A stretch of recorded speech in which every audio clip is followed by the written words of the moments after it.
Breaking news చూస్తున్నాం. Indiramma ఇండ్లపై CM Revanth Reddy ఉన్నత స్థాయి సమావేశం నిర్వహించారు. ఈ సమావేశానికి మంత్రి పొంగులేటి శ్రీనివాసరెడ్డి ఉన్నతాధికారులు హాజరయ్యారు.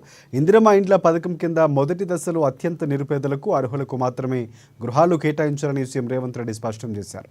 ఈ పథకం పారదర్శకంగా నిరుపేదలకు మాత్రమే అందేలాగా న్యాయం చేసేలాగా అమలు కావాలని అధికారులను ఆదేశించారు. ఆయన పథకంలో ఎలాంటి అవకతవకలకు తావు లేకుండా చూడాలని సీఎం రేవంత్ రెడ్డి సూచించారు.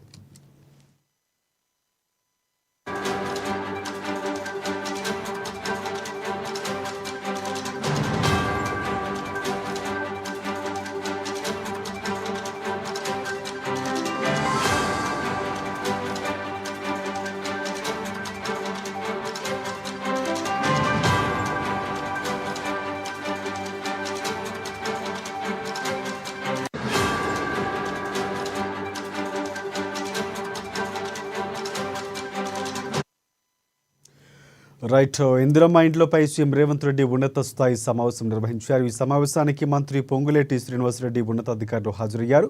ఇందిరమ్మ ఇండ్ల పథకం కింద మొదటి దశలో అత్యంత నిరుపేదలకు అర్హులకు మాత్రమే గృహాలు కేటాయించాలని సీఎం రేవంత్ రెడ్డి స్పష్టం చేశారు. ఈ పథకం పారదర్శకంగా నిరుపేదలకు మాత్రమే న్యాయం చేసేలా అమలు కావాలని అధికారులను ఆదేశించారు. పథకంలో ఎలాంటి అవకతవకలకు తావు లేకుండా చూడాలని రేవంత్ రెడ్డి సూచించారు.